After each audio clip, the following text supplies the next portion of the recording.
¿Cómo pasaron el fin de semana? Bien.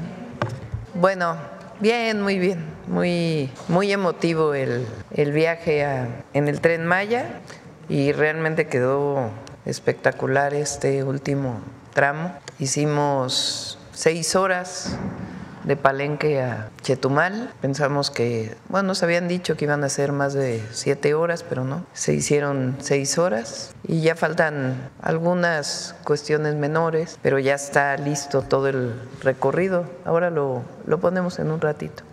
Bueno, hoy nos informa Mario Delgado de los avances de la beca Rita Cetina para todas y todos los estudiantes de secundaria pública. Está Citlali Hernández también, secretaria de las Mujeres, para informarnos, y lo vamos a firmar, el decreto de todas las leyes secundarias relacionadas con la incorporación de la igualdad sustantiva en la Constitución de la República. Y está el doctor Arturo Saldívar para informarnos del cierre de esta primera etapa de los inscritos, las inscritas para participar en la elección al Poder Judicial. Y vamos a iniciar con quienes quieren los precios de Iván Escalante, así que vamos rápido, breves, concisos y precisos. Adelante, Iván. Muy buenos días a todas y a todos, Presidenta. Con su permiso, ¿quiénes quieren los precios? Adelante, por favor. Iniciamos directamente con el precio de la tortilla de tortillería. Por instrucción de la Presidenta se continúa el monitoreo. Encontramos el kilogramo promedio 23 pesos con 5 centavos. Determinamos, son varios indicadores que se utilizan para este monitoreo, que sea un local fijo, que tenga una máquina de elaboración de tortilla y que expendan tortillas por kilo con una báscula calibrada. La más barata que encontramos fue en Puebla, Tortillería San Ramón, en 13 pesos kilo. Le vamos a dar una palomita. Y la más cara, Tortillería Luis Orsi, en la colonia Valderrama, en Hermosillo, Sonora, 32 pesos kilo, tache. La que sigue, seleccionamos 3 ciudades importantes, como lo hemos estado haciendo. Puebla, la más barata que ya comentamos antes, palomita. La más cara de Puebla, La Providencia, en la colonia Centro, 21 pesos kilo, tache. En Naucalpan, Tortillería La Estrella, 19 pesos, palomita. Y la más cara en la colonia Santa Cruz, Acatlán, la tortillería con el mismo nombre, 22 pesos, tache. Y en Ciudad Juárez, Tortillería Ceilán, 20 pesos kilo, palomita.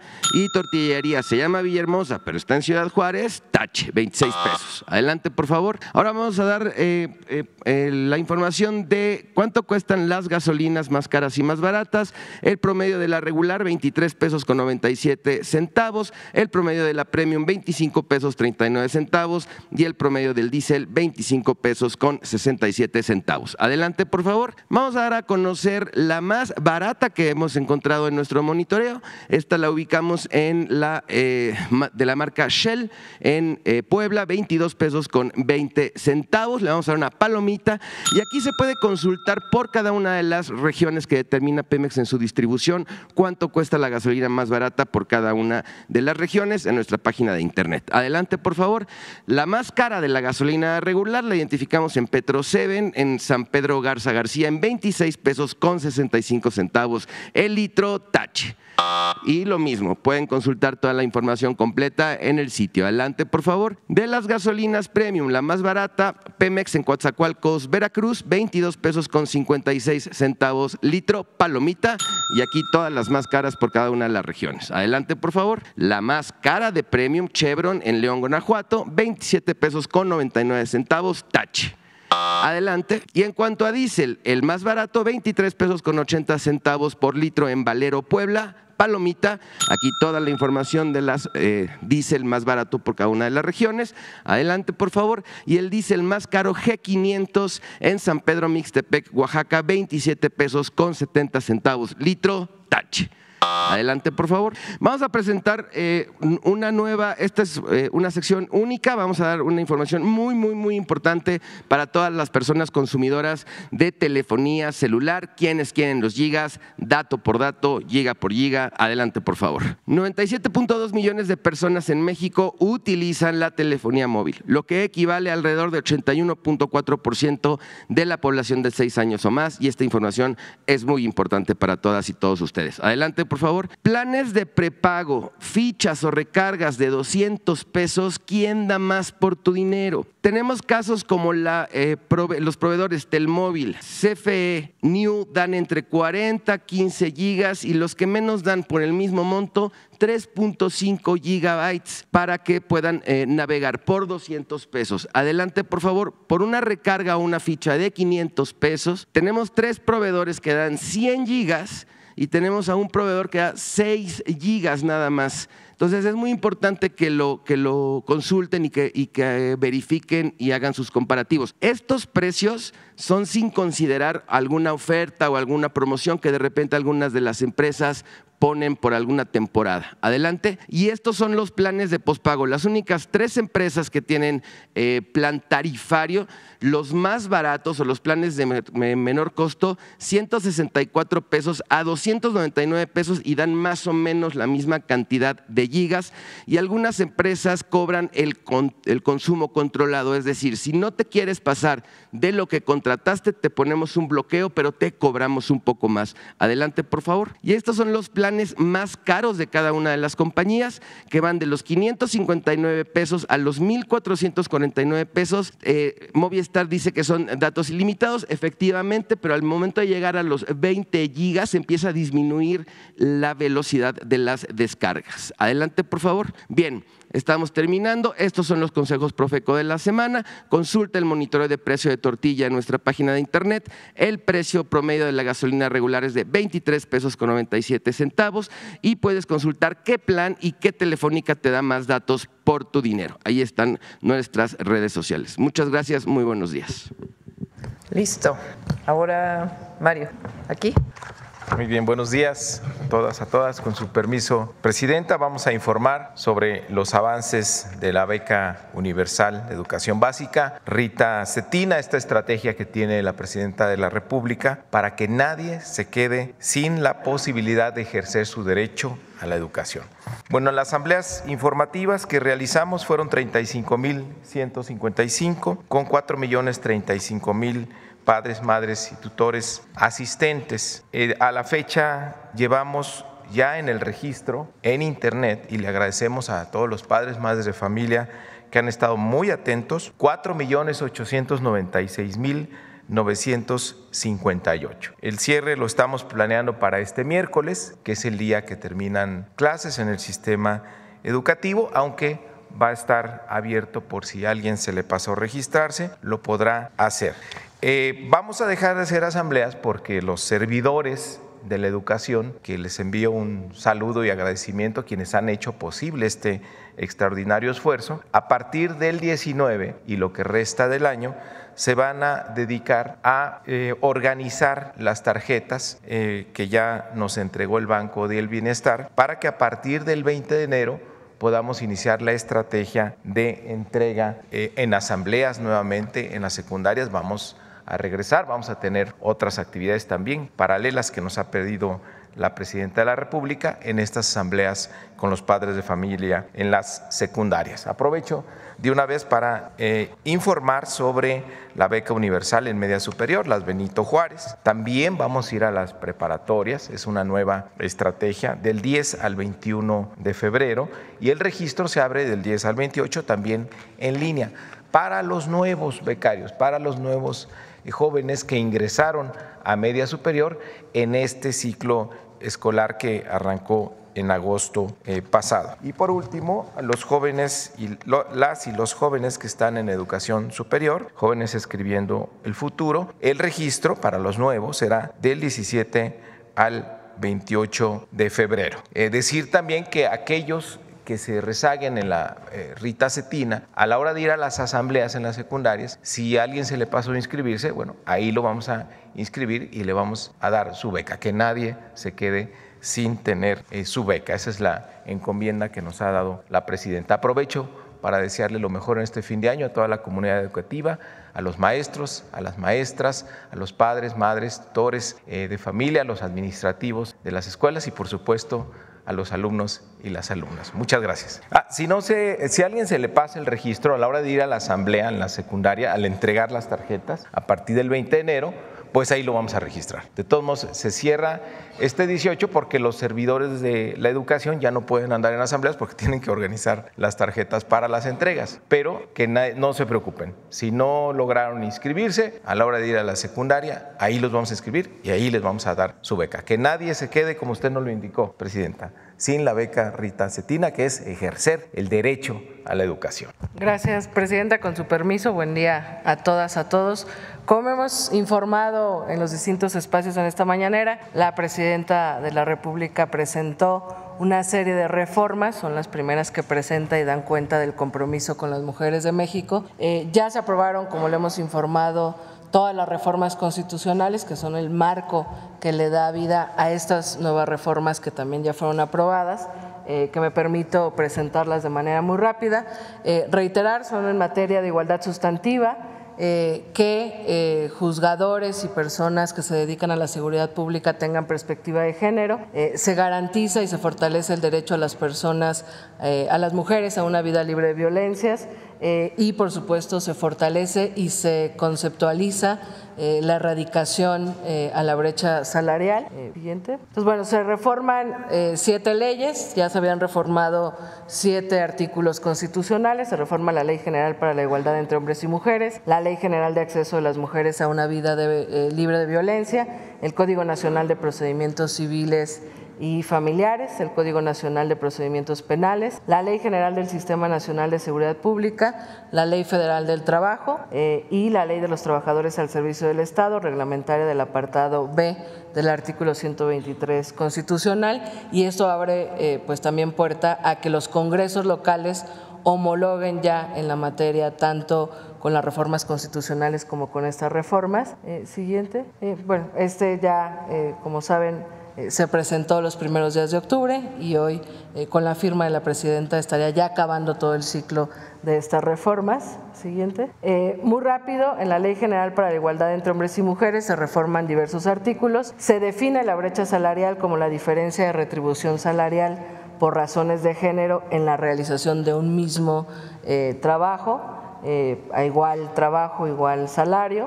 Se establece que pues las políticas públicas del Estado mexicano deben encaminarse a garantizar la igualdad entre hombres y mujeres en todos los ámbitos de la vida cotidiana de las personas, y se establece también el despliegue de políticas públicas para erradicar la brecha salarial en razón de género y se establece para ello un certificado de igualdad de género y no discriminación. Siguiente. En la Ley General de Acceso de las Mujeres a una vida libre de violencia se modifican también varios artículos.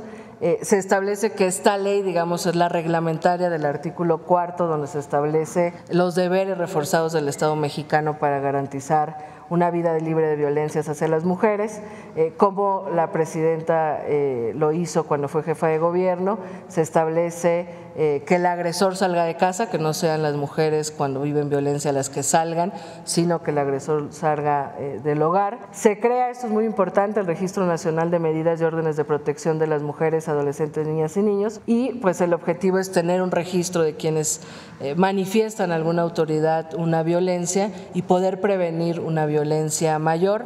Ha habido desorden o no la mayor coordinación de esos registros. Se crea este registro nacional, se faculta a la Secretaría de Seguridad y Protección Ciudadana para implementar este registro nacional y a la Secretaría de las Mujeres para poder acompañarlo. Siguiente. Y en el Código Nacional de Procedimientos Civiles y Familiares, esto también es algo que nuestra presidenta encargó con mucha importancia.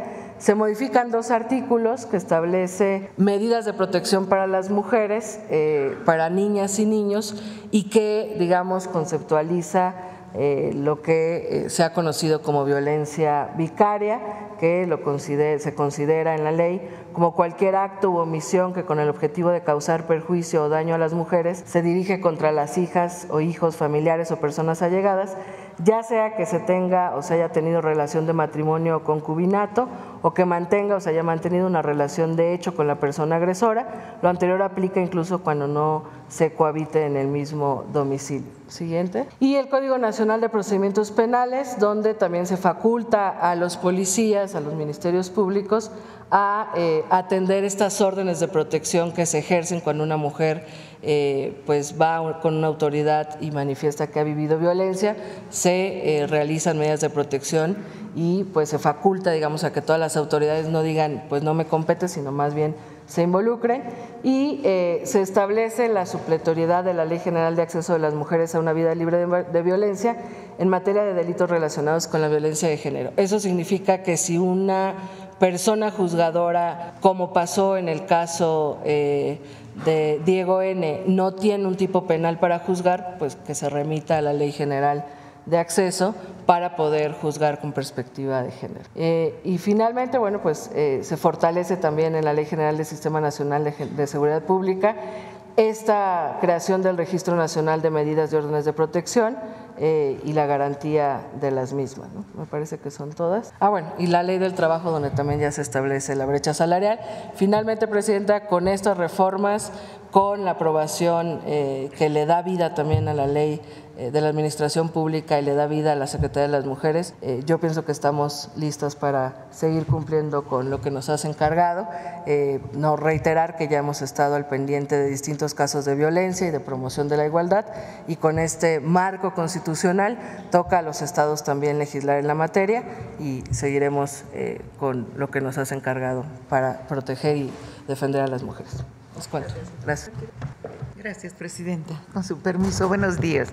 Solamente para reiterar algo que ya manifestó la secretaria, que le hacemos un llamado a todos los congresos estatales, a los gobiernos locales, para que inicien también la armonización no solo de su Constitución, sino de distintas leyes, para que tengamos la protección las mujeres en todos los niveles. Así que es una gran noticia para nosotras las mujeres lo que hoy va a firmar la presidenta. Muchas gracias.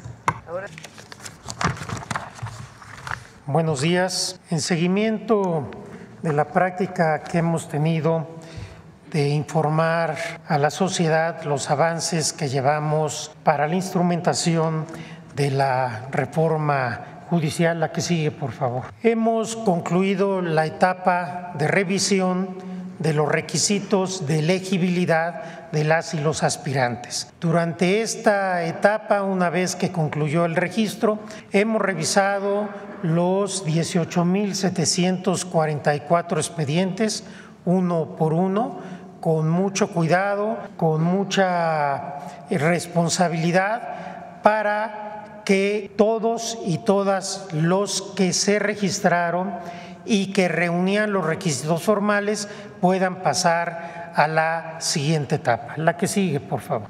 El resultado que tuvimos fue de 11,015 personas que cumplen con los requisitos formales para continuar en el proceso. 7,432 personas fueron descartadas porque no reunían los requisitos o no acompañaron la documentación que se exigía en la convocatoria.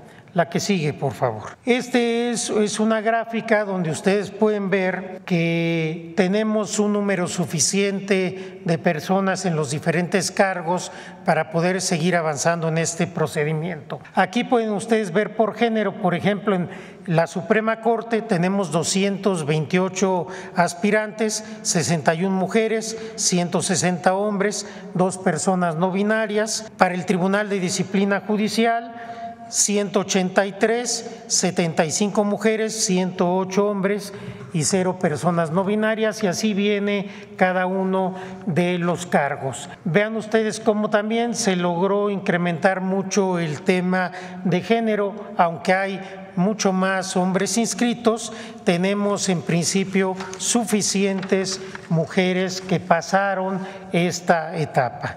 La que sigue, por favor.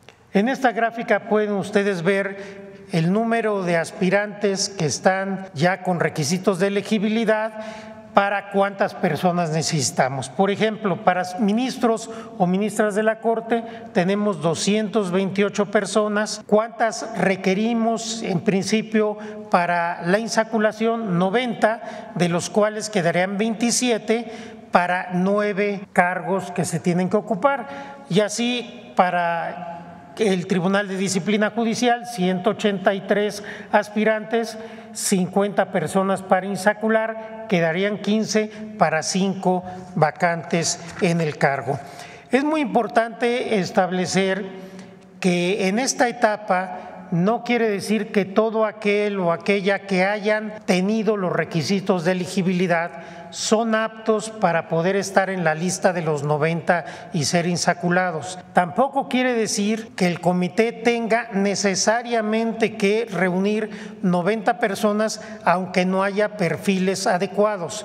Una cosa es la cuestión formal y ahora es la cuestión sustantiva. La que sigue, por favor. Y esta cuestión sustantiva nos va a llevar a que de aquí al 31 de enero analicemos cuáles son los perfiles, las personas más idóneas para cada uno de los cargos. En una primera etapa, la que sigue, por favor, vamos a analizar cada uno de los que han pasado y cada una de las que han pasado esa etapa, cuál es su probidad, su honestidad, su trayectoria académica, su trayectoria profesional, su experiencia, su fama pública, el ensayo que presentaron, etcétera. Tendremos que hacer un examen muy cuidadoso para a partir de aquí poder decidir quiénes pasan a la etapa de entrevistas.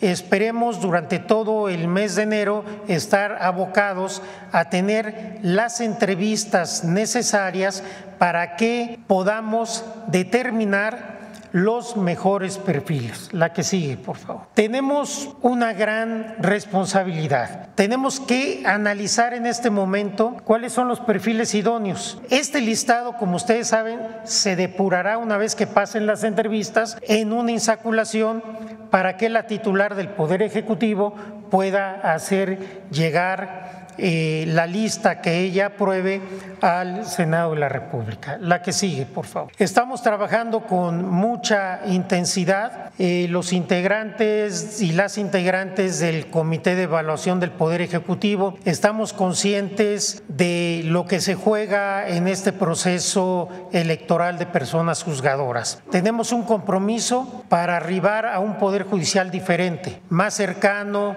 más humano, con mayor sensibilidad social, más honesto y que no esté comprometido con las élites económicas o con los poderes fácticos, sino con la justicia y con el pueblo de México. Nos estamos tomando esta labor con una absoluta seriedad porque sabemos lo que implica. La presidenta ha dicho que la reforma judicial es una de las reformas más transformadoras en la historia de México y así es. Nos estamos jugando en esta etapa donde vamos a analizar los perfiles idóneos, el futuro y el éxito de esta reforma. Afortunadamente tuvimos registros en abundancia, tenemos también un número muy importante de personas que han cumplido los requisitos formales. Ahora nos toca analizar y esperemos que tengamos también personas suficientes con los perfiles idóneos para los cargos que tenemos que desempeñar. La que sigue, ¿ya? Bueno, la que sigue era el agradecimiento.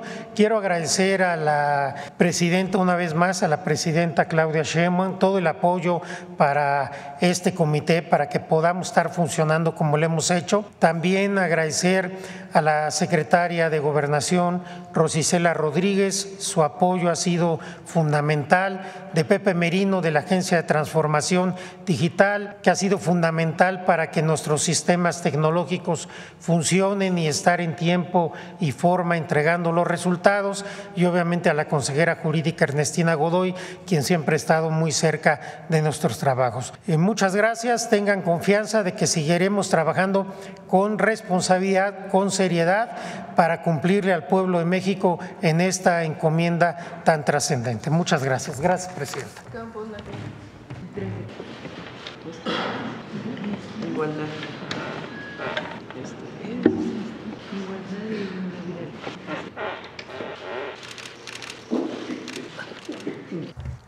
Bueno, pues esta es la información del día de hoy, muy importante. Déjalo, por favor. Son 4 ejes muy importantes de estas leyes secundarias que protegen y fortalecen a las niñas y los niños y a las mujeres en nuestro país, fortalecen sus derechos. Hoy las mujeres en México tienen un marco jurídico que las respalda y ahora pues nos toca que todo esto sea una realidad en México y que en los estados se adhieran a estas grandes reformas de protección a las mujeres. Igualdad sustantiva, perspectiva de género, derecho de las mujeres a una vida libre de violencias y erradicación de la brecha salarial por razones de género. Si una mujer no tiene el mismo salario que un compañero de trabajo, un colega, que realizan la misma tarea, la misma función, puede ir a las instancias de la Secretaría del Trabajo, que hoy está legislado para que pueda ganar exactamente lo mismo. De igual forma, para proteger a las mujeres frente a cualquier tipo de violencias, hoy hay una legislación que las protege y tenemos que fortalecer ahora a las fiscalías y a las policías para que esto sea una realidad. Pero en las leyes hoy están protegidas las mujeres en México. Quizá somos uno de los países con mayor avance en la legislación de protección y derechos de las mujeres. Pues esto es muy importante. Igual la beca Rita Cetina ya cerró, inicia la entrega de las tarjetas el próximo año. Quien no se haya inscrito, no se preocupe, ya se va a poder inscribir el próximo año, pero iniciamos asambleas para la entrega de tarjetas y la beca universal de todos los adolescentes, de niñas y niños, será una realidad en el 2025. Y finalmente, el tema de la reforma al Poder Judicial. Entramos ya a la siguiente etapa de selección de candidatos y candidatas para participar en la reforma, en la elección de jueces, juezas, magistrados, magistradas, ministros y ministras. Bueno, ahora sí vamos a las preguntas. Adelante. Gracias, Presidenta. Muy buenos días a todas, a todos y a todes. Presidenta, ¿cómo se va a garantizar esta parte de la brecha salarial? Porque de pronto en los trabajos se justifica diciendo que las mujeres, porque son madres y pudieran tener esta necesidad de salir en la búsqueda de sus hijos si ocurre un accidente, no son capaces de tener altos puestos, tampoco para viajar. Y entonces ahí es donde se van sumando estos situaciones y eso justifica que no tengan un salario igual que un compañero en el mismo puesto de trabajo.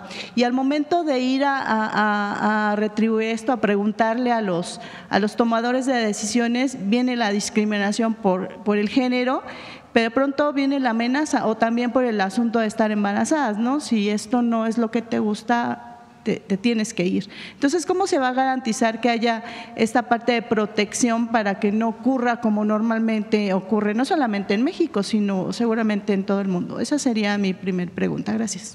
Hoy pueden acudir a las instancias de tribunales de la Secretaría del Trabajo para presentar su queja. Recuerden que ahora, a diferencia de las juntas de conciliación y arbitraje, hay…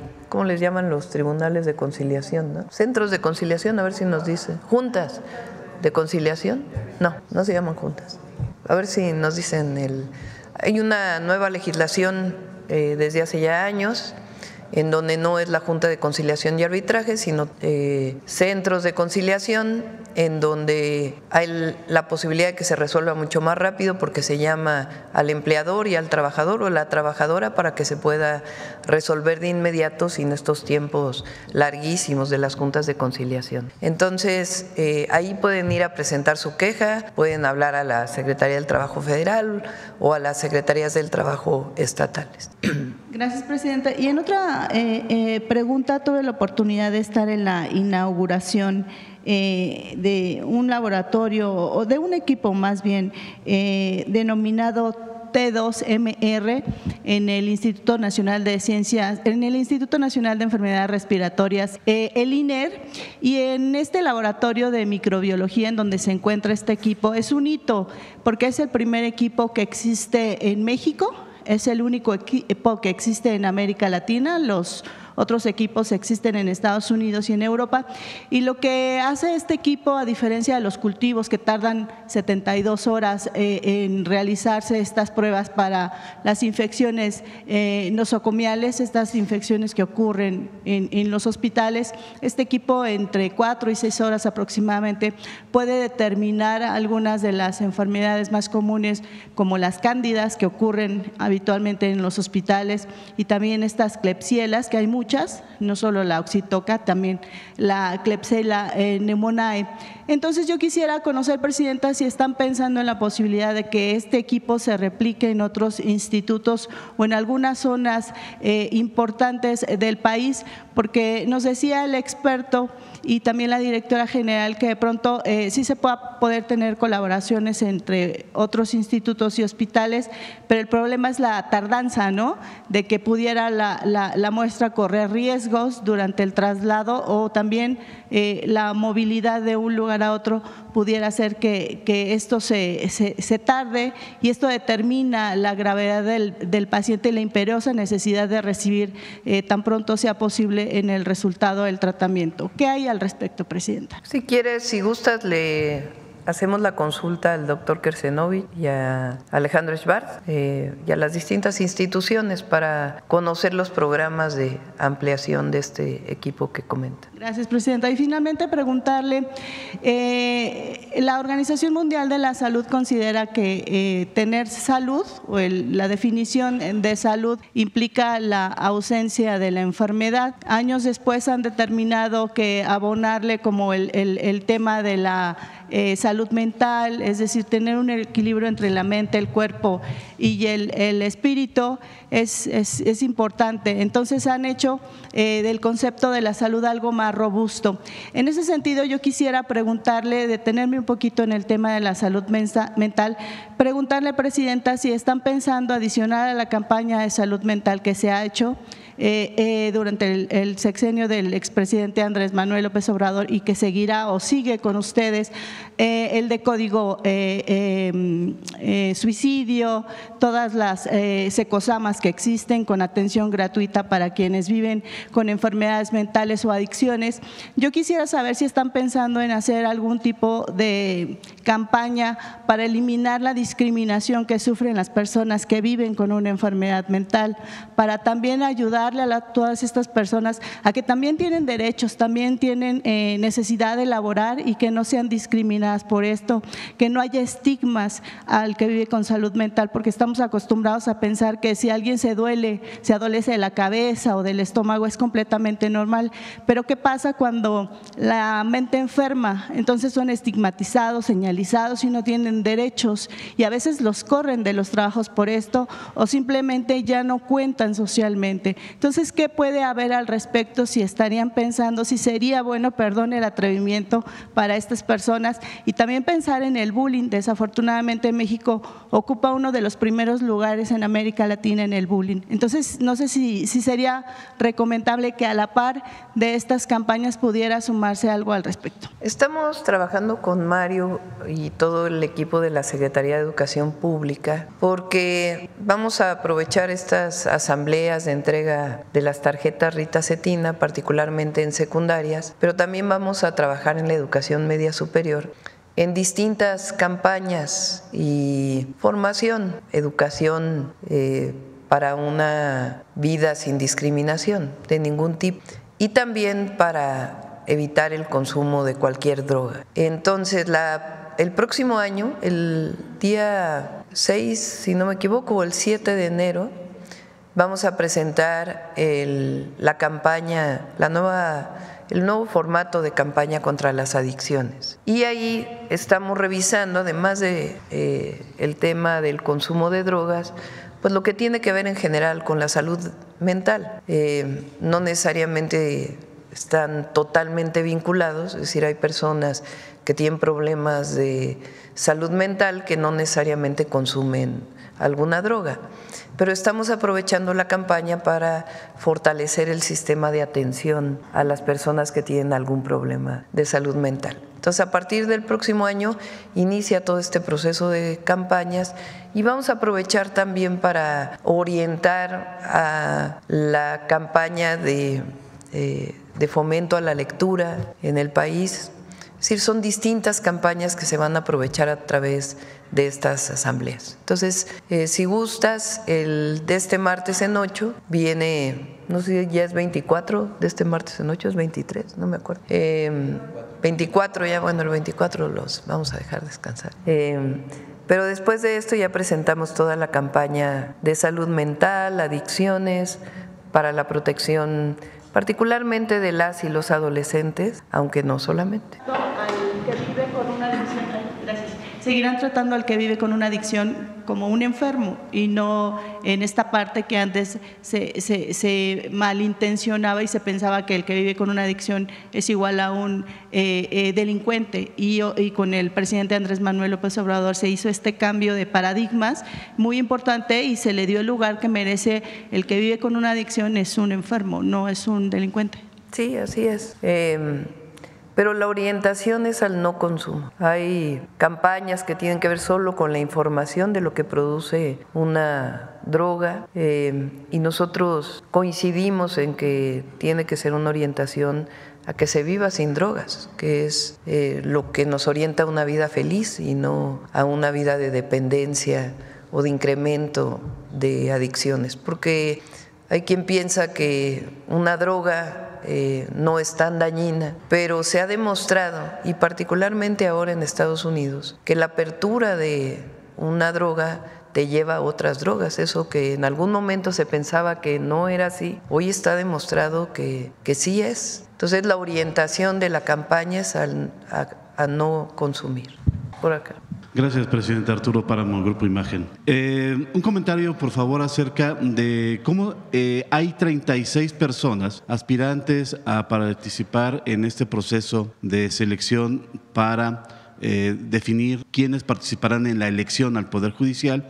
Hay al menos 36 que se inscribieron tanto en las listas que se dieron a conocer por parte del Comité del Poder Ejecutivo y también en las listas que elaboró el Poder Judicial. ¿Es válido esto? Usted nos comentaba hace unos días que iba a esperar a este momento para poder dar una opinión acerca de esta gente que está buscando en las dos listas y también un comentario si nos puede hacer acerca de cómo el Poder Legislativo pues no ha dado a conocer todavía sus listas. No hay nada en ni la Constitución ni en los procedimientos que indique que no se deberían de haber inscrito a las tres listas. Es decir, pueden salir seleccionados o seleccionadas en los tres poderes. Y bueno, el Poder Legislativo pues tiene ya que publicar sus listas. Habíamos comentado hace unos días, bueno, usted había comentado acerca del nepotismo. ¿Esto no llevaría a esta práctica en caso de que prosperen estos nombres de esas personas? ¿No se caería en esa práctica que se quiere desterrar del Poder Judicial? Digamos que hay algo distinto si la persona participa en una elección a que si es nombrada por la supuesta carrera judicial.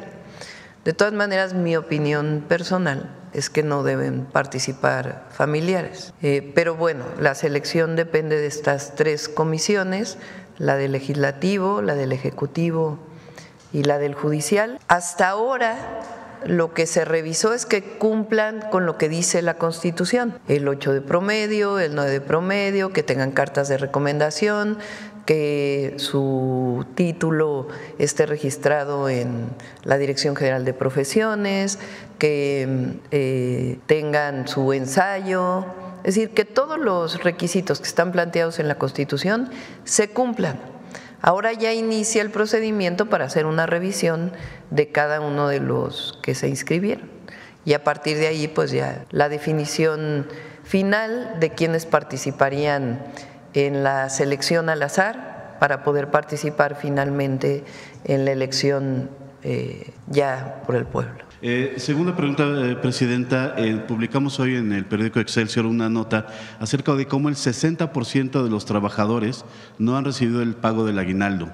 ¿Habría alguna sanción para empresas o simplemente un llamado para que se cumpla con esta obligación empresarial? Sí, no sé de dónde obtuvieron esta información. En la encuesta de ENOE se publica el número de gente que sí lo ha recibido y también la gente que no tiene todavía este pago. Bueno, pues hay que ver la encuesta del ENOE de qué periodo es, pero de todas maneras hay que hacer un llamado porque es un derecho de las y los trabajadores recibir su aguinaldo y en caso de que no sea así, también que se presente la queja para que haya las sanciones correspondientes. Y por último, ¿qué reporte le dieron en la reunión del Gabinete de Seguridad sobre el asesinato de este empresario vinícola en Guanajuato y de un alcalde en San Luis Potosí? ¿Qué avances habría y qué se puedan reportar? Sí, se está en contacto con las fiscalías estatales, en un caso en Jalisco y en otro en San Luis Potosí. Y el día de mañana es el informe de seguridad y ahí nos podrán informar con más detalle. Pero están en las investigaciones. Acá. Buenos días a todas y todos. Decían que en esta etapa se va a jugar el éxito y el futuro de la reforma al Poder Judicial, evaluando la honestidad, la probidad y también la fama de los aspirantes. ¿De qué manera se va a evaluar esto que dicen probidad, honestidad y la fama de los aspirantes, Presidenta? No sé si quiera contestarme. A diferencia de los otros comités, en el Comité del Poder Ejecutivo dejamos un espacio abierto para poder valorar con mucha sensibilidad cada una de las personas. Esta no puede ser una elección en el comité meramente tecnocrática, como es el modelo que ha venido dominando el Poder Judicial en México. Tiene que ser un trabajo de mucho cuidado para analizar las trayectorias, la fama pública, lo que podamos saber de las personas en cuanto a su honestidad, después en la entrevista su capacidad, de tal suerte que es una labor muy cuidadosa, que no está arreglada, porque haberla arreglado hubiera limitado y a veces esos sistemas hacen que llegue quien no debe llegar. Ser un buen juez no basta saber derecho. Ser un buen juez es antes que nada ser una buena persona, ser una gente sensible, una gente que tenga empatía con el pueblo y que tenga empatía con la justicia. Ese es el gran compromiso que tenemos. ¿Cómo iremos arribando a esto? Con el diálogo, con el análisis de todos quienes integramos el comité para llegar a los mejores perfiles. Y así como ha sido hasta ahora, estaremos sujetos al juicio de la gente, de la opinión pública, y estoy seguro que daremos buenos resultados. Gracias. Gracias, Presidenta. Gracias. Presidenta, después del recorrido de ayer, este fin de semana del Tren Maya, ¿qué conclusiones saca sobre este proyecto? ¿Cuáles son los avances que se tiene? A ver si me ponen el planito. A ver, préstame. Ya uno puede comprar su boleto para poder hacer todo el recorrido. Evidentemente, la idea es que uno, si llega, digamos, a Cancún, que es hoy el destino turístico por excelencia del país, pues que no solo se quede en el hotel en Cancún, que es muy común, sino que compre su boleto del Tren Maya y de ahí pueda recorrer hacia Mérida, puede ser, y ahí puede detenerse en Valladolid, en Chichén Itzá, en Izamal, en Texcoco, llegar a Mérida y después ir hacia el sur, o en su defecto tomar hacia Tulum, por ejemplo, o si uno llega al aeropuerto de Tulum, pues poder hacer el recorrido. A lo largo del recorrido hay varios hoteles nuevos que son de la Secretaría de la Defensa Nacional. A ver si ahorita nos ponen alguno de los hoteles, que son, la verdad, algo excepcional. Y puede uno pues apreciar tanto las bellezas naturales como los distintos sitios arqueológicos de la gran civilización maya. Ayer yo decía, lo que se inauguró en el sábado que recorrimos y ayer domingo ya para comprar boletos es de Escárcega hacia Chetumal. Y después este tramo que ya existía, o sea, ya se podía caminar, aquí está Palenque, aquí se va a conectar el interoceánico. Entonces, aquí se conecta el interoceánico, vamos a empezar a construir el próximo año toda la infraestructura que se requiere para tren de carga y tiene que consolidarse también el tren de pasajeros porque van a ir llegando nuevos trenes, así está planteado desde el principio, y algunas otras adecuaciones, pero hoy ya funciona todo el recorrido por la península. El día de ayer, a ver si tienen alguna foto de algún hotel. Además, en cada sitio arqueológico, con el proyecto Promesa, además de la restauración, tienen centros de atención a visitantes. Entonces, se ordena la entrada al sitio arqueológico, tienen sus tiendas para artesanías, para que los artesanos y artesanas que trabajan o que han trabajado desde hace tiempo puedan estar ordenados a la entrada, se puede ordenar la entrada. Entonces realmente es algo excepcional, es todo un corredor, no solamente es el propio tren. Yo ayer decía que el Tren Maya pues es uno de los grandes legados del presidente Andrés Manuel López Obrador y tiene muchos significados. El primer significado es el reconocimiento de la cultura maya. Esta idea de que llegaron los españoles y trajeron la civilización, pues es totalmente errónea y equivocada, y lo único que lleva es a dar permanencia a la discriminación que llegó con la colonia. La civilización maya, la cultura maya, la nación maya es una de las más extraordinarias culturas de todo el mundo.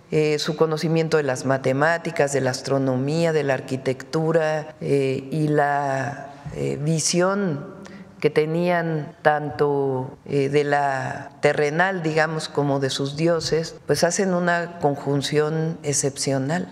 Y eso es lo que se muestra a los mexicanos y a las mexicanas y al mundo entero. Por eso yo decía que además de de que se muestra la riqueza cultural de México, que somos potencia cultural, se vincula con los mayas y las mayas o con la cultura maya de hoy. Que esta idea de que desaparecieron los mayas es falsa. Los mayas siguen en la península. Ahí están y están resistiendo y resistieron todo en contra de quererlos aniquilar. Porfirio Díaz, tuve oportunidad de ver una obra del Teatro Campesino que tiene muchos años en Valladolid, que habla de la guerra de castas y cómo termina la obra, que es un libro de Hermilo Abreu. Termina la obra con el reconocimiento que hace Porfirio Díaz de todos aquellos militares que se dedicaron a asesinar mayas, con una discriminación tremenda. Entonces el Tren Maya nos vincula los mayas de antes y los mayas de ahora en esta visión integral. Y por lo mismo es un clamor en contra de la discriminación. Y además, con el Tren Maya se decretaron más de 1 millón de hectáreas de áreas naturales protegidas, muestra la ingeniería mexicana y muestra el trabajo de las y los trabajadores de la construcción en México, que son únicos en el mundo.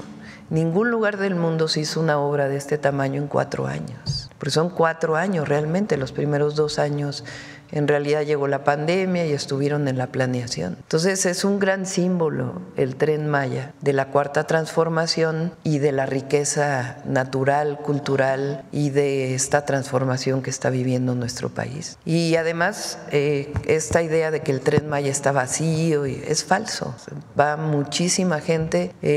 Nos quedamos el primer día en el hotel de Chichén Itzá, todavía no se abría formalmente y ya había huéspedes porque anunciamos en la mañanera que se iba a abrir. Entonces es realmente una obra extraordinaria. Fíjense, ese es uno de los hoteles. Hay unos que tienen una visión de lejos, a ver si vamos a pedir, en enero vamos a invitar, miren nada más, es algo realmente extraordinario y se vincula con la llegada por Mexicana de Aviación a Chetumal y a Tulum.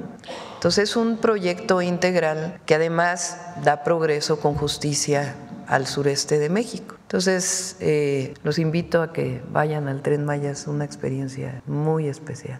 Gracias. Preguntarle, Presidenta, el presidente de Colombia, Gustavo Petro, está en México, preguntarle cuándo se va a reunir, qué temas se estaría abordando con el presidente, de qué se va a tratar este encuentro. Nos vamos a reunir en un ratito y yo creo que mañana informamos de qué trató la reunión. Y ya por último, preguntarle, antes de la precampaña de la presidencia hubo una gira que se llamó La Esperanza Nos Une. En esa gira usted hizo un llamado a la unidad después de que recibió el bastón de mando de la Cuarta Transformación y se logró avanzar hasta la elección del 2 de junio. Sin embargo, esa unidad que se llegó a ver en ese proceso electoral pues parece que no se está dando en los primeros meses de su mandato, y lo digo por esta situación que se ha dado con el senador Adán Augusto y el diputado Ricardo Monreal, que tiene una disputa prácticamente por el tema de dinero. ¿Qué llamado le haría y qué conclusiones, cuál es el saldo que está sacando de esta disputa que está viviendo entre estos dos líderes de las bancadas morenistas? Ellos tienen claro lo que significa el movimiento y la transformación. Y este malentendido, digamos, que tuvieron, pues tiene que resolverse. Y pues no puede ser un tema de recursos el que lleve a una discusión. Entonces, pero se va a resolver. Hay unidad en el movimiento. Gracias, presidenta. Isa Osorio, de Telemundo. Además del asesinato del alcalde de un municipio de San Luis Potosí y el empresario de Guanajuato, el estado más violento del país, ya van 5.559 homicidios, de acuerdo con el reporte diario de homicidios dolosos que hace el equipo interdisciplinario de Sedena, Marina y la Fiscalía. Usted presentó hace unos meses el Plan Nacional de Seguridad. ¿Qué evaluación hace de ese plan a 2 meses de su implementación? Gracias. Va avanzando, el plan va avanzando. El día de mañana es el informe de seguridad. Informamos cada 15 días de los resultados. La estrategia de seguridad consta de 4 ejes. Atención a las causas, que siempre va a ser nuestra máxima, de que la paz y la seguridad son fruto de la justicia. Y además de los programas de bienestar, de mejorar el nivel de vida de las y los mexicanos con el salario y otras acciones, además del programa Jóvenes Construyendo el Futuro, de las becas, de la ampliación de los programas de bienestar, que hoy la mayoría ya son derechos en la Constitución, significa también un programa que vamos a presentar el día de mañana de construcción de paz en los territorios, que está a cargo de la Secretaria de Gobernación y la Subsecretaria de Prevención del Delito de la Secretaría de Seguridad Ciudadana, o de Seguridad y Protección Ciudadana. Entonces es atención a las causas. El segundo es más y mejor Guardia Nacional, el fortalecimiento de la Guardia Nacional, y pedimos recientemente en los estados que asuman esta estrategia para que a su vez consoliden a las policías estatales con mejores salarios, mejores condiciones de trabajo, y al mismo tiempo la capacitación, formación, y que no haya este vínculo que todavía queda en algunos lugares de delincuencia y seguridad en las policías estatales. Y después entraríamos a las municipales. Después viene la inteligencia y la investigación. Ya se aprobó la constitucionalidad de la reforma al 21 constitucional y vamos a presentar en enero la ley del sistema de seguridad pública, del sistema de inteligencia e investigación para la seguridad pública, y también algunas modificaciones a la ley de seguridad. Y además estamos fortaleciendo pues todas las capacidades de inteligencia y investigación del Estado mexicano para la seguridad pública. Y finalmente la coordinación, que estamos trabajando en ella. Ya se han dado resultados en algunos lugares y vamos a seguir dando resultados en la atención a las causas y en disminuir la impunidad en México, que ese es el objetivo. Entonces vamos a seguir trabajando. He dicho que no es un asunto de un día, pero que si lo hacemos con constancia, mucha honestidad y coordinación permanente, van a haber resultados en la disminución de los delitos. ¿Quién más? Gracias, presidenta. Jesús Pérez, de Revolución 3.0. Me gustaría insistir en el tema de la disputa pública que la semana pasada hubo entre el Senado y los diputados, porque mientras el senador Adán Augusto López acusa que es un tema de reducción porque se terminó con negocios añejos y incluso de proveedores transeccionales, algunos relacionados con Emilio Gamboa y otras personalidades. En respuesta, el diputado Monreal asegura que solo son infundios, afirmaciones falsas y que solo es un tema de austeridad. Me gustaría conocer cuál es su posición, si es un tema de combatir la corrupción o solo es austeridad. Pues tendrán tienen que explicar ellos, pero a ver, hacer de esto ahora es la noticia de 8 columnas, pues digo la verdad, se va a resolver y si tienen algo que denunciar, pues que se denuncie, ¿no? Ahí las vías no necesitan que sea un asunto público y yo sé que los dos son compañeros que saben que lo más importante es el movimiento de transformación y todos los diputados y diputadas, senadores, senadoras, pues ya vienen las fiestas, hay que ir a sus territorios a informar del trabajo que realizaron, es muy importante. El trabajo más importante de los legisladores y las legisladoras es regresar a su territorio. La gente siempre pregunta dónde quedó el diputado, la diputada, el presidente municipal, la presidenta de la República que vino a pedir el voto, cuándo regresa para poder informar de qué es lo que se ha hecho. Entonces es muy importante que ahora que terminen este periodo vayan a sus territorios, informen, descansen unos días, porque realmente fue un periodo muy productivo y eso es lo que hay que poner en alto. Son reformas constitucionales, estas reformas que estamos presentando hoy para fortalecer el derecho de las mujeres a una vida libre de violencia, a tener un salario justo, pues eso es lo que hay que estar informando en los territorios. Entonces, no hay por qué hacer más asunto de esto y si encontraron alguna irregularidad, pues que se presente en las instancias correspondientes. Pasando a uno de los temas de la conferencia, presidenta, de los 228 personas de la lista que entregó el Comité de Evaluación del Poder Ejecutivo, hay perfiles distintos de la vida pública como María Estela Ríos, Bernardo Batis, Jaime Cárdenas, pero también por el otro lado está la exprocuradora calderonista Marisela Morales, el exsenador panista Roberto Gil Suart, el fiscal de Puebla que acaba de entregar su renuncia para participar en el proceso, Gilberto Higuera Bernal, que fue subprocurador de Vicente Fox. De toda esta lista que me imagino ya pudo ver, ¿qué opinión le merecen estos perfiles? Y aprovechando este tema y la presencia del ministro Arturo Saldívar, hablando de buena fama, probidad y honestidad, si está listo, como lo informaron la semana pasada, para enfrentar un juicio político en el Poder Legislativo. ¿Juicio político? ¿Contra quién? Contra el exministro Arturo Saldívar, como lo anunció, bueno, así dijo, el diputado Hugo Eric Flores, que está en la lista, larga lista, con Alito Moreno y otras personalidades. A ver, lo más importante aquí, y qué bueno, ¿cuánto dijeron que estaban en contra de la reforma al Poder Judicial? Que el pueblo no tenía la capacidad para elegir a jueces, a magistradas, magistrados, ministras, ministros, que era una barbaridad que se pusiera a votación, que cómo iba a haber democracia en el Poder Judicial, y hoy se inscribieron. ¡Qué bueno!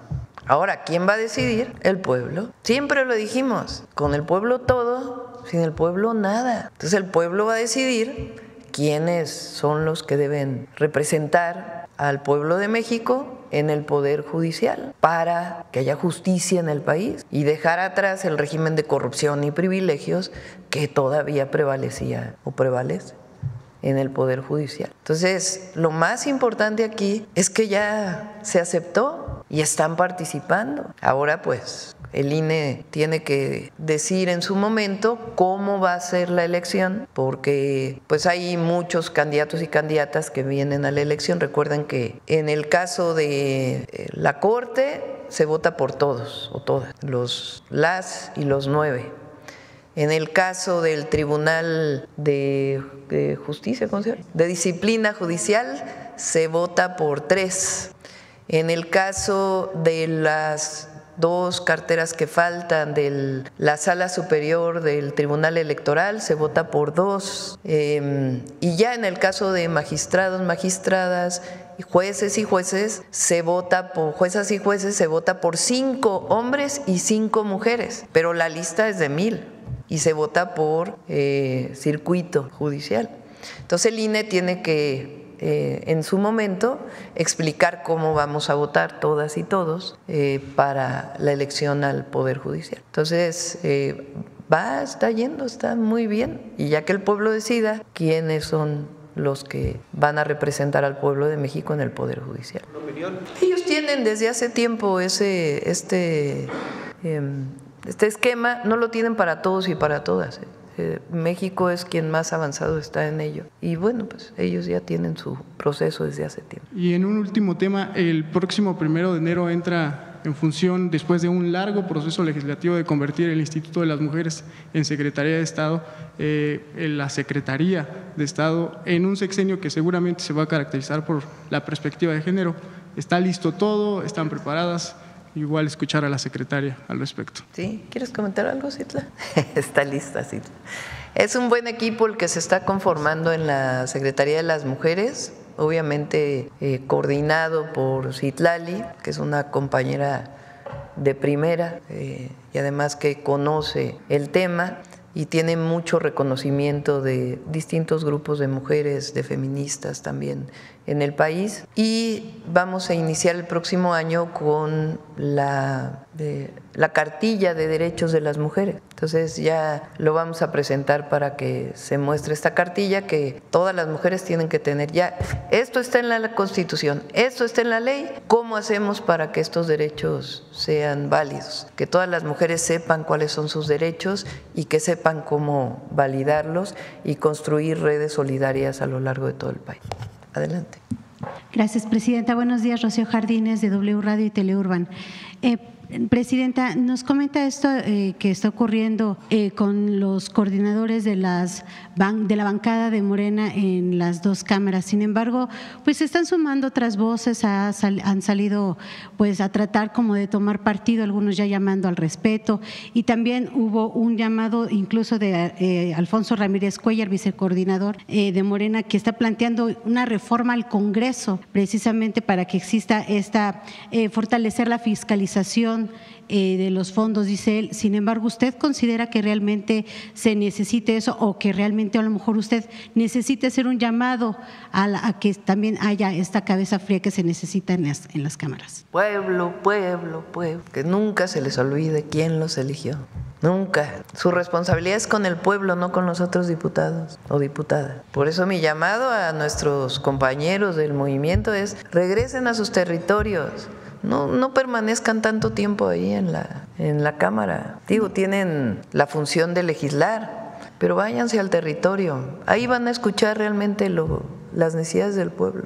Y vayan a informar. Fíjense, 18 reformas constitucionales, leyes en un periodo de 2 meses y medio. Entonces hay que ir a informar a la gente, que se conozca qué fue lo que se legisló, que el pueblo esté cerca de sus diputados, diputadas, que ellos estén cerca del pueblo. Eso es lo más importante. Así no decía cuando estaba en la Secretaría de Medio Ambiente y me tocó también coordinar la construcción del segundo piso, ya ven que está este dicho que dice: se sube en un ladrillo y se marea. Hay que estar siempre a ras de suelo para nunca marearse. Pero decía un policía que era el jefe de tránsito, fue el jefe de tránsito muchísimos años, y cuando nos quedamos noches enteras ahí en la construcción del segundo piso, pues platicábamos mucho con mucha gente y él estaba a cargo de desviar el tránsito y demás. Y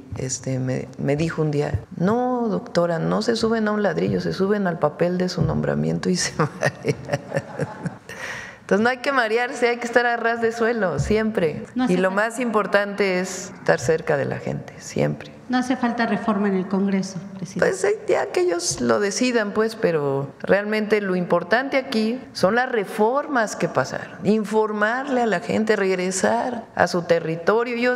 Algunos vienen de listas plurinominales, pero también pertenecen a un territorio. Entonces regresen a informar, a trabajar, a escuchar a la gente, cuáles son las preocupaciones, las necesidades, y así pues se van a liberar de cualquier mal pensamiento. Gracias, Presidenta. También saber su opinión y saber si usted tiene información. Hay un caso que estamos dando seguimiento en W Radio por unas explosiones en tuberías de gas en Tamaulipas, donde la única proveedora es la empresa Engie, una empresa que es francesa, y que bueno, hay denuncias en este estado de que al parecer existe complicidad entre el gobierno estatal con esta empresa porque no se ha atendido a las personas afectadas. Fue un caso que incluso tocó bajo el presidente Andrés Manuel López Obrador, empezaba a darse un acercamiento con las familias, sin embargo, se detuvo, presidenta. Las familias pues siguen gastando en su tratamiento físico. Tenemos el caso al que le estamos dando mucho seguimiento, es Atalia Martínez y su familia, que bueno, ya lleva muchísimas operaciones debido precisamente a las consecuencias de estas explosiones. Bueno, saber si ustedes van o si ya tiene información al respecto, si van a darle algún seguimiento. Las explosiones han sido diversas. En 2022, en 2023, recientemente también hubo otra explosión. ¿Y qué hará su gobierno, presidenta, para evitar este tipo de corrupción? Gracias, presidenta. Bueno, no lo catalogo como corrupción. Habría que ver exactamente qué pasó. Es muy sensible Américo Villarreal. Entonces vamos a pedirle a Rosa Isela y la Comisión de Víctimas que pueda ver exactamente qué pasó y siempre atender a las familias. No tengo información, pero lo revisamos. Antes de que vaya a acabar la conferencia, porque es importante, ha estado en los medios, y se envió una reforma a la ley del Infonavit. Va a venir Octavio Romero el miércoles. Mañana es información del reporte de seguridad, el informe de seguridad, y el miércoles viene a explicar claramente en qué consiste esta reforma a la ley del Infonavit. Número uno, todas y todos los que tienen sus ahorros en el Infonavit para vivienda están totalmente resguardados. Esta idea que, bueno, no idea, estas publicaciones que sacan unas personas absolutamente irresponsables de que ahora están en problemas los ahorros de las y los trabajadores, falso. Están totalmente seguros y eso no va a cambiar. Al contrario, ya presentamos 2 acciones muy importantes de Infonavit para que gente que sigue pagando sus casas ya pueda tener sus escrituras, para que se reduzca la cantidad de dinero que estaban pagando, que cada vez aumentaba más, tanto para aquellos que lo hicieron en cierto periodo como otro periodo. Entonces, se está facilitando a las y los trabajadores el pago de sus viviendas. Y el fondo del Infonavit está seguro.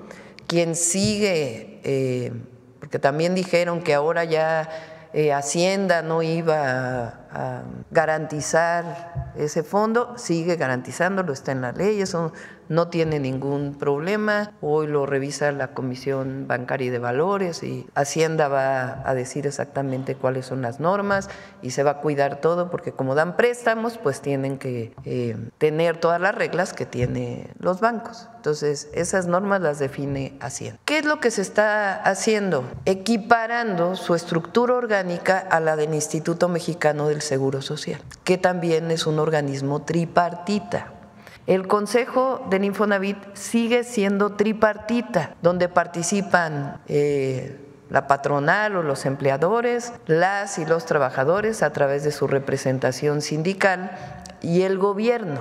Sin embargo, en el esquema como funcionaba el Infonavit había direcciones al mismo nivel del director general, de sindicatos y representaciones de empleadores. Y ahora se está equiparando al Instituto Mexicano del Seguro Social. Las razones de por qué se está haciendo esto es para la propia gobernabilidad. Ahora le llaman gobernanza muy pomposamente a la gobernabilidad de una institución. Y se fortalece la conducción. Pero las decisiones las siguen tomando los 3 sectores en el Consejo. Y también va a presentar el miércoles algunos casos del pasado de corrupciones que hubo en su momento en el Infonavit, producto de esta estructura. Ahora ya nada más les adelanto, la representación patronal que existe hoy y la de los sindicatos gana casi 2 veces lo que gana la presidenta de la República. No, sí, pues entre otras cosas, pues no sé, hay que ver por qué están en contra. Entonces el miércoles lo va a presentar. Octavio, tiene lógica, tiene sentido, es racional, se fortalece la institución, sigue siendo tripartita, eso no va a cambiar, pero ayuda a la gobernanza de la institución y también pues al fortalecimiento, y se equipara al Instituto Mexicano del Seguro Social, y los ahorros están totalmente seguros y Secretaría de Hacienda va a seguir vigilando el funcionamiento de esos ahorros, eso no va a cambiar. Lo aprobó senadores y ya pues están pidiendo que se explique claramente qué es lo que tiene y pues va a haber su periodo de explicación sin ningún problema. Pero es una legislación que va a ayudar al Infonavit. Y además se crea la empresa constructora del Infonavit, que además no va a construir el 1,000,000 de viviendas, pues una empresa no tiene esa capacidad, pero sí nos va a ayudar mucho a que no aumenten el precio del cemento, de la varilla, porque cuando anunciamos 1,000,000 de viviendas, pues no quiero ver a cuánto va a estar la especulación del precio de la varilla al final del 2025. Entonces, no, lo que queremos incluso es que haya, por ejemplo, compras consolidadas de cemento a todas las empresas del cemento, de varilla, de tal manera que aunque participen empresas privadas, locales, en la construcción de la vivienda para el Infonavit, pues esté garantizado que no va a subir de precio las viviendas por los insumos. Entonces, un plan integral que fortalece al Infonavit, se mantiene lo tripartita, se mantiene su vigilancia por la Secretaría de Hacienda, pero le da gobernabilidad al Infonavit y también quita cualquier asunto que tuviera que ver con corrupción y se va a transparentar todo para que no haya problema. Entonces, el miércoles viene Octavio Romero a explicar con todo detalle la nueva ley del Infonavit. Buenos días, Presidenta. Jonathan Lozada, Máxima FM de Chiapas. Y regresando un poquito al tema de la gira del fin de semana en Chiapas, en Quintana Roo y en Yucatán. De Chiapas a Quintana Roo se trasladó en el tren con los gobernadores y le quería preguntarle qué platicaron en ese camino, qué instrucciones se dieron, si es que hubieron instrucciones o de qué pues fue aprovechamos para trabajar bastante en esas 6 horas. Estuvieron presentes varios compañeros del gabinete y también los gobernadores, las empresas constructoras y aprovechamos para… Cada 15 días le damos seguimiento al Tren Maya, ahí donde se quedó la construcción con el presidente López Obrador, cada 15 días nos hemos reunido para darle seguimiento, pero ahí aprovechamos para darle seguimiento también a las obras. Estas empresas tienen polos de bienestar en el tren interoceánico, entonces estuvimos platicando de cómo va el puerto de Salina Cruz y el de Coatzacoalcos, que también ellos lo tienen asignado. Y hablamos también con los gobernadores de, pues nos quedaba por ejemplo pendiente la reunión con el equipo de Mara Lezama en Quintana Roo, ahí ya acordamos las obras estratégicas, hablamos con Javier May ya nos habíamos reunido con él, pero tenemos un proyecto conjunto de vivienda, ahí hay una parte de vivienda rural y también de apoyo para la producción de ganado con crédito a la palabra y algunos otros temas importantes. Ahí va a haber una carretera que vamos a hacer de Campeche a Tabasco. Hablamos también con Eduardo Ramírez, que lo habíamos visto en Chiapas, pero todavía estaba Rutilio, entonces no habíamos tenido oportunidad de hablar de los proyectos estratégicos. Él quiere hacer pues esta carretera que tiene muchísimos años buscando que se haga y él pues ya ha llegado a acuerdos con las comunidades que atraviesa el estado, en fin, otros proyectos importantes. Entonces aprovechamos las 6 horas ahí para trabajar. Gracias, Presidenta. Y con respecto a eso, bueno, el viaje, la visita, pues estuvo llena de símbolos, de celebración, de fiestas, símbolos por lo que mencionó, celebración por lo que implica desarrollo, restitución de derechos, respeto a la naturaleza.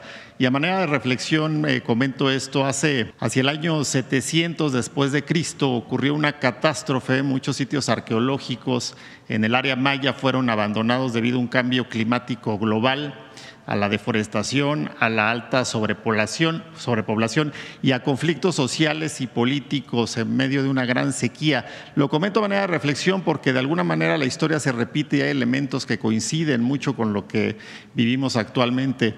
Entre estas ciudades abandonadas está Palenque, patrimonio de la humanidad por la UNESCO y que hoy tiene pues un nuevo florecimiento, lo vemos de esa manera. El Tren Maya, de hecho, y la construcción del Parque Ecoturístico La Selva, pues son ejemplos de que las comunidades pues no se encuentran olvidadas. La historia en ese sentido nos da la oportunidad de ver al pasado como un laboratorio donde podemos analizar, comprender e incluso encauzar el devenir histórico hacia nuevos horizontes más amigables con el medio ambiente, por ejemplo. La naturaleza, considero, no es algo ajeno a la cultura, va de la mano y se interconecta con ella. Me pregunto en este sentido, a propósito del Parque de la Ceiba, ¿cuántas historias y generaciones de hombres y mujeres e infancias vieron pasar y caminar las ceibas en el área maya? Vale la pena mencionar, por ejemplo, que la ceiba, este árbol sagrado de la cultura maya, árbol de la vida, alcanza a vivir hasta 500 años aproximadamente. Y quiero obsequiarle un libro, Presidenta, que publicó recientemente el Instituto Nacional de Antropología e Historia. Lo escribió mi hermano Josué Lozada, que usted lo conoce, lo conoció en Chiapas. Un día le regaló un jade, por cierto. Él es doctor en arqueología. Se llama Arte Rupestre en la Casa de los Dioses, Paisaje y Peregrinaciones de las Lagunas de Metzabac. Y me parece muy interesante porque, bueno, los diálogos que yo he tenido con mi hermano, que además estoy muy interesado en el tema, este es el libro, él retrata, si me permite, Presidenta. Gracias. Si me permite, Presidenta, normalmente la historia de lo que se ha hecho con relación a los estudios de las comunidades prehispánicas están muy enfocadas en las élites, ¿no? En los religiosos, en cómo se enterraban a los antiguos gobernantes, pero poco se ha escrito con relación a la gente, al pueblo, a la gente común. Y hay coincidencia con lo que pasa en este momento histórico de México, ¿no? El atender y ver al pueblo y a su gente. Este libro recoge esa parte, estos estudios de las inscripciones rupestres, que de alguna manera, me lo decía mi hermano, es como si hoy en día viéramos los periódicos, la televisión y las redes sociales, esos elementos rupestres que están ahí. Y me parece pues que es importante y fundamental que la cultura maya esté puesta y esté siendo puesta nuevamente en el centro también de la reivindicación de las culturas pues de México.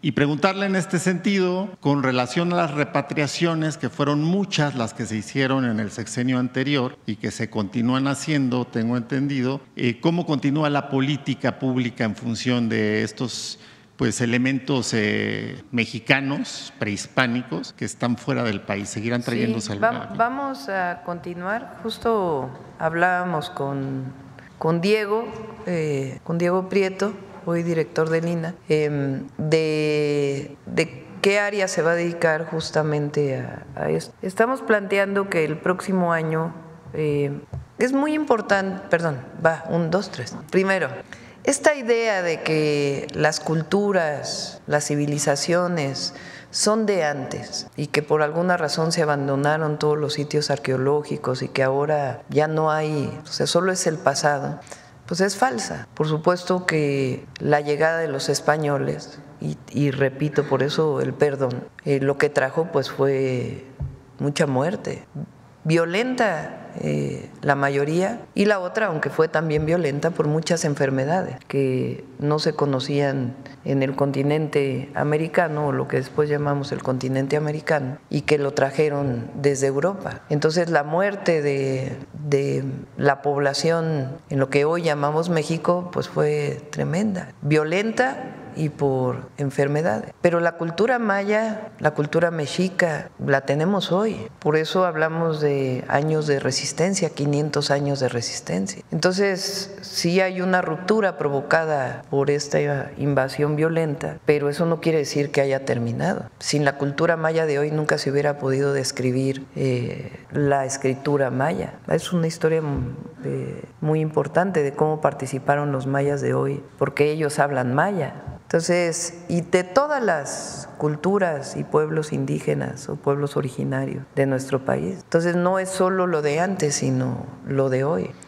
Eso en primer lugar. En segundo lugar, justamente para poder fortalecer el segundo constitucional, que lo que dice es los pueblos originarios tienen derechos, porque son las culturas originarias y tienen derechos sobre la tierra. Ahí en el libro del presidente, y es, supongo, por lo que platicó aquí en las mañaneras, porque no he vuelto a hablar con él, una de las partes importantes de lo que está escribiendo, y viene ahí en su libro Gracias, es que la tierra era comunal, que es algo muy especial, y muchos de los territorios, bueno, en la Ciudad de México, la urbe más grande de nuestro país, el sur tiene tierras comunales. El ejido más grande la comunidad, más grande de la Ciudad de México es Topilejo, que es un pueblo originario, son 10,000 hectáreas. Todo Oaxaca prácticamente es tierra comunal. Xochimilco hay principalmente ejidos, aunque hay una parte de Milpalta, ahí está Carla, tiene tierra comunal. Entonces, todo eso viene de nuestra historia. Entonces, por eso yo digo, el Tren Maya es este vínculo, es Kukulcán caminando por la selva, vinculando los mayas de antes y los mayas de ahora.